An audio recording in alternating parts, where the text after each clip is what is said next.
స్పర్శ బలాలు. ఏ బలాలు? స్పర్శ బలాలు.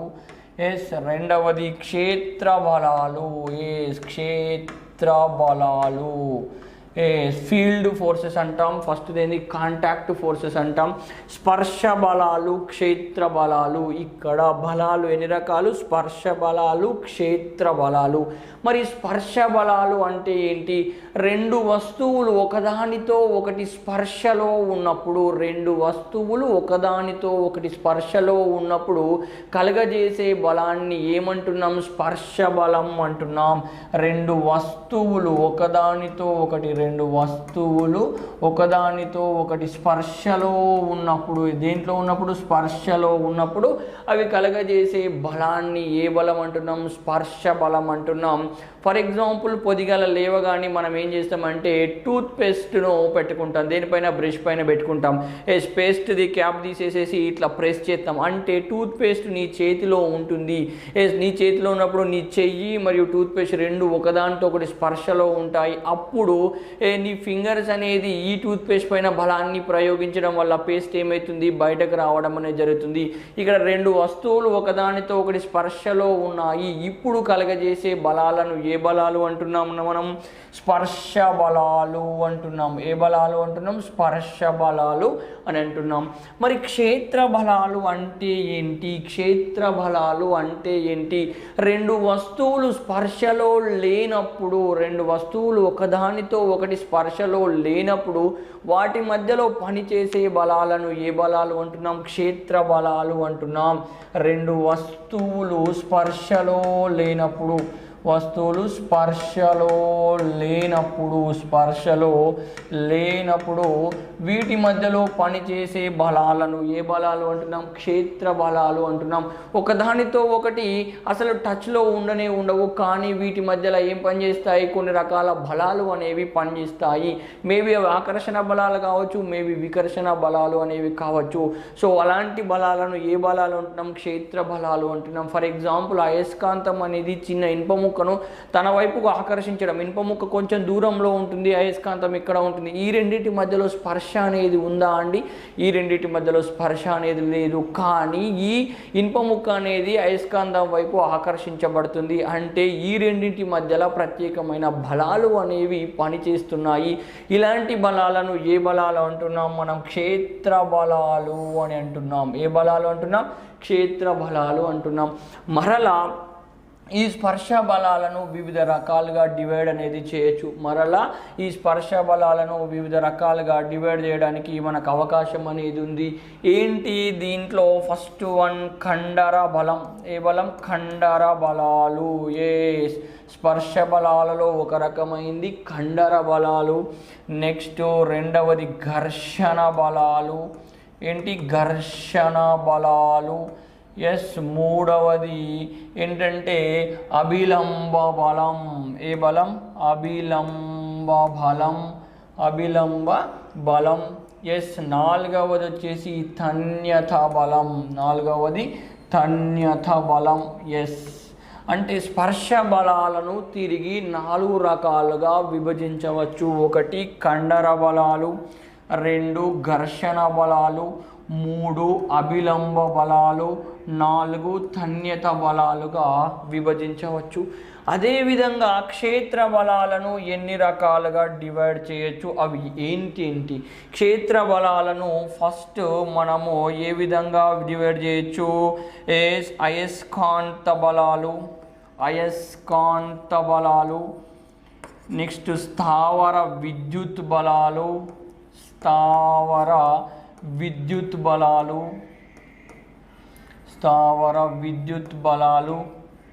గురుత్వాకర్షణ బలాలు. ఏంటి? గురుత్వాకర్షణ బలాలు.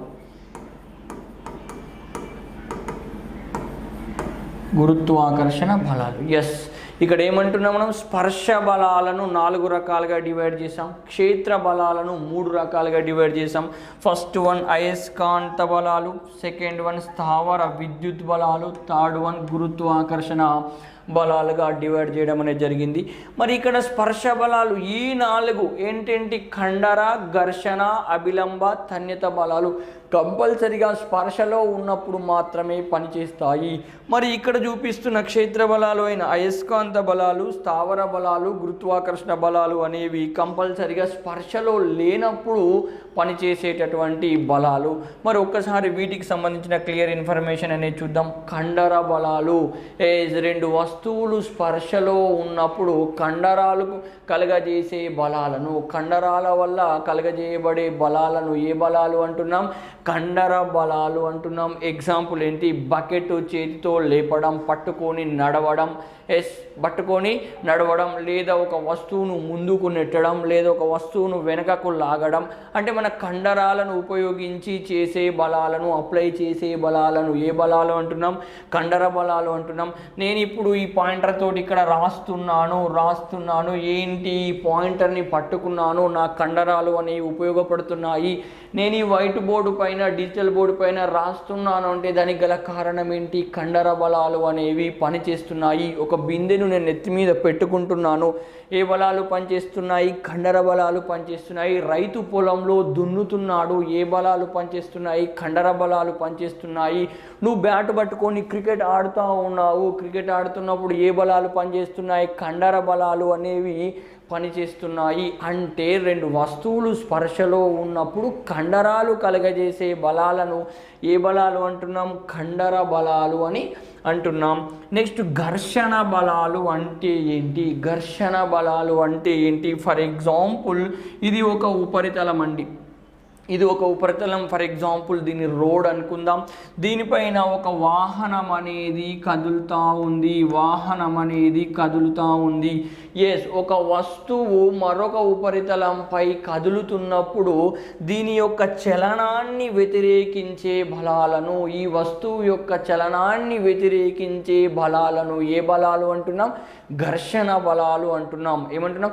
ఒక వస్తువు ఒక ఉపరితలంపై కదులుతున్నప్పుడు ఆ వస్తువు యొక్క చలనాన్ని వ్యతిరేకించే బలాలను ఏ బలాలు అనాలి?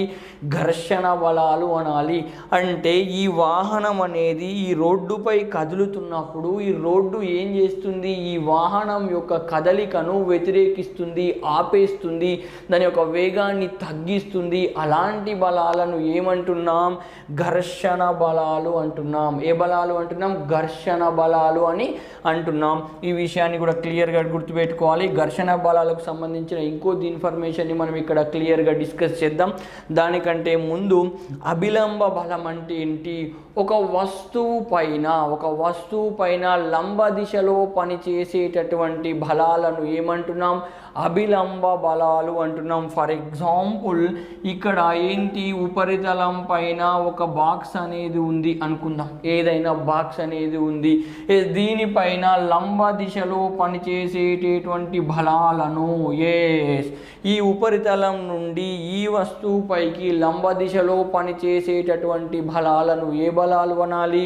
అభిలంబ బలం అని అనాలి. కింది వైపు నుంచి లంబ దిశలో పనిచేసేటటువంటి బలాలను ఏ బలాలు అనాలి? అభిలంబ బలాలు అనాలి. ఏదైనా వస్తువు కానీ ఆ వస్తువు పైన లంబ దిశలో పనిచేసేటటువంటి బలాలను ఏ బలాలు అనాలి?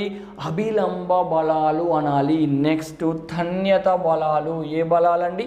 తన్యత బలాలు. ఫర్ ఎగ్జాంపుల్ వేలాడదీసిన వస్తువుల దగ్గర మనం ఈ తన్యత బలాలను గమనించవచ్చు. ఫ్యానును ఏం చేస్తాం? మనము పైన స్లాబ్ నుంచి వేలాడదీయడం అనేది జరుగుతుంది. వేలాడదీసినప్పుడు ఏమవుతుంది? ఈ తాడు యొక్క గట్టితనం కావచ్చు, లేదా తీగ యొక్క గట్టితనాన్ని ఏంగా చెప్పవచ్చు? తన్యత బలంగా చెప్పవచ్చు. ఏదైనా కానీ వేలాడదీసినప్పుడు, ఫర్ ఎగ్జాంపుల్ ఏదైనా కానీ వస్తువును వేలాడదీసినప్పుడు ఈ తాడులో ఉండే గట్టితనాన్ని ఏ బలాలు అంటున్నాం? తన్యత బలాలు అంటున్నాం. సింపుల్గా మీరు గుర్తుపెట్టుకోవాలి. ఏంటంటే ఫ్యాన్ను వేలాడదీసినప్పుడు ఆ తీగ కావచ్చు, తాడు కావచ్చు, దానిలో ఉండే గట్టితనాన్ని ఏ బలాలు అంటున్నాం? మనము తన్యత బలాలుగా చెప్పడానికి అవకాశం అనేది ఉంది. దీన్ని తన్యత బలాలు అని చెప్పాలి. అంటే పైన భాగంలో పనిచేస్తుంది. అభిలంబ బలాలు కింది నుంచి పైకి పనిచేస్తాయి, తన్యత బలాలు పైనుంచి కిందికి పనిచేస్తాయి. ఒకవేళ తాడు తెగిపోయింది, తన్యత బలాలు తగ్గిపోయినాయంటే ఏమైపోతుంది, ఆ ఫ్యాన్ అనేది కిందికి పడుతుంది. వాస్తవానికి ఫ్యాన్ పైన గురుత్వాకర్షణ బలం పనిచేస్తుంది, అయినా ఫ్యాన్ను వేలాడదీసినప్పుడు అది కిందికి పడిపోవట్లేదు. ఎందుకు పడిపోవట్లేదు అంటే గురుత్వాకర్షణ బలం కంటే ఎక్కువ ఏ బలం పనిచేస్తుంది, తన్యత బలం అనేది పనిచేస్తుంది. ఈ తన్యత బలం పనిచేయడం వల్ల ఏమైపోతుంది, అది ఈ విధంగా వేలాడుతుంది. ఫర్ ఎగ్జాంపుల్, నువ్వు క్లాస్లో కూర్చున్నప్పుడు ఒక బెంచ్ మీద కూర్చున్నారు, ముగ్గురు ఫ్రెండ్స్ బెంచ్ మీద కూర్చున్న ఆ కుర్చీ బెంచ్ అనేది విరిగిపోలేదు, మీరు కింద పడిపోవట్లేదు. ఎందుకు పడిపోవట్లేదు, వాస్తవానికి మీ పైన గురుత్వాకర్షణ బలం అనేది పనిచేస్తుంది. గురుత్వాకర్షణ బలం పనిచేయడం వల్ల కూడా మీరు కింద పడిపోవట్లేదు. ఎందుకు పడిపోతలేదు సార్, మేము కూర్చున్న బెంచ్ గట్టిగా ఉంది, బెంచ్ అనేది మాకు సపోర్ట్గా ఉంది. ఎస్, బెంచ్ అనేది గట్టిగా ఉంది, బెంచ్ అనేది మీకు సపోర్ట్గా ఉంది అంటే కారణం ఏంటి, కింది వైపు నుంచి అభిలంబ బలం అనేది మిమ్మల్ని సపోర్ట్ చేస్తుంది. ఈ అభిలంబ బలం పనిచేయడం వల్ల మీరు కింద పడుతున్నారా, మీరు కింద పడిపోవట్లేదు. ఆ విషయాన్ని గుర్తుపెట్టుకోవాలి. కింది నుంచి పై భాగంలో పనిచేసే బలాలను అభిలంబ బలాలు అంటాం, పైనుంచి కిందికి పనిచేసే బలాలను ఏ బలాలు అంటున్నాం, తన్యత బలాలు అంటున్నాం. సింపుల్గా మనం ఏ విధంగా డిఫైడ్ చేస్తున్నాం, వేలాడదీసిన వస్తువులలో తీగ లేదా తాడులలో ఉండే గట్టితనాన్ని ఏమనాలి, తన్యత బలం అని అనాలి. ఎస్, ఇక్కడ కండర బలాలు, ఘర్షణ బలాలు, అభిలంబ బలాలు, తన్యత బలాలు, ఈ 4 దేనికి సంబంధించిన బలాలు, స్పర్శ బలాలకు సంబంధించిన అంశాలు. రైట్, మరి ఇక్కడ అయస్కాంత బలాలు దేనికి సంబంధించిన అంశం అండి, క్షేత్ర బలాలకు సంబంధించిన అంశము. మరి ఈ అయస్కాంత బలాలు అంటే ఏంటి, 2 అయస్కాంతాల మధ్య లేదు ఒక అయస్కాంతం మరియు వేరే వస్తువుల మధ్యన ఆకర్షణ బలాలు పనిచేస్తూ ఉంటాయి. ఇలాంటి వాటి మధ్యలో ఫర్ ఎగ్జాంపుల్ అయస్కాంతము ఇనుప ముక్క మధ్యలో ఆకర్షణ బలాలు పనిచేస్తాయి. అంటే ఇనుప ముక్కను ఏం చేస్తుంది, అయస్కాంతం తన వైపు ఆకర్షిస్తుంది. ఏ బలాల వల్ల ఆకర్షిస్తుంది, అయస్కాంత బలాల వల్ల ఏం చేస్తుంది, ఆకర్షించడం అనేది జరుగుతుంది. ఆ పాయింట్ని మనం క్లియర్గా గుర్తుపెట్టుకోవాలి. ఎస్, ఇక్కడ ఇంకో విషయం ఏంటంటే, 2 అయస్కాంతాలను మనం తీసుకున్నట్లయితే ఫర్ ఎగ్జాంపుల్ ఇది నార్త్ పోల్, ఇది సౌత్ పోల్. మరో అయస్కాంతాన్ని తీసుకున్నట్లయితే ఇది నార్త్ పోల్ మరి ఇది సౌత్ పోల్.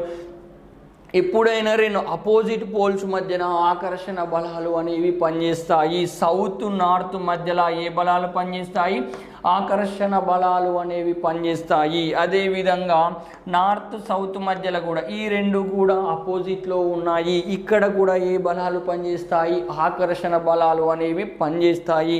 మరి ఒకవేళ సౌత్ మధ్యలో లేదా నార్త్ మధ్యలో ఏ బలాలు పనిచేస్తాయి, వికర్షణ బలాలు అనేవి పనిచేస్తాయి. 2 సేమ్ పోల్స్ మధ్యన 2 అయస్కాంతాలను తీసుకుంటే, 2 దండ అయస్కాంతాలను తీసుకుంటే 2 ధన ధ్రువాలు ఉన్నాయనుకో, ఏంది సౌత్ పోల్ ఉన్నాయనుకో, రెండిటి మధ్యలో ఏ బలాలు పనిచేస్తాయి, వికర్షణ బలాలు అనేవి పనిచేస్తాయి. ఫర్ ఎగ్జాంపుల్ ఇది నార్త్ పోల్, ఇది సౌత్ పోల్ అయితే రెండిటి మధ్యలో ఆకర్షణ బలాలు అనేవి పనిచేస్తాయి. ఫర్ ఎగ్జాంపుల్ 2 నార్త్ పోల్స్ అయినాయి అనుకో, వీటి మధ్యలో వికర్షణ బలాలు అనేవి పనిచేయడం అనేది జరుగుతుంది. ఈ విషయాన్ని గుర్తుపెట్టాలి. అదేవిధంగా ఒక అయస్కాంతము మరికొన్ని పదార్థాలను తమ వైపుకు సాధారణంగా ఆకర్షిస్తుంది. అక్కడ అయస్కాంతాల బలాల వల్ల ఏమవుతుంది, ఆ ఇనుప ముక్కలు కానీ వేరే చిన్న చిన్న పదార్థాలు ఈ అయస్కాంతం వైపుకు ఆకర్షించబడతాయి.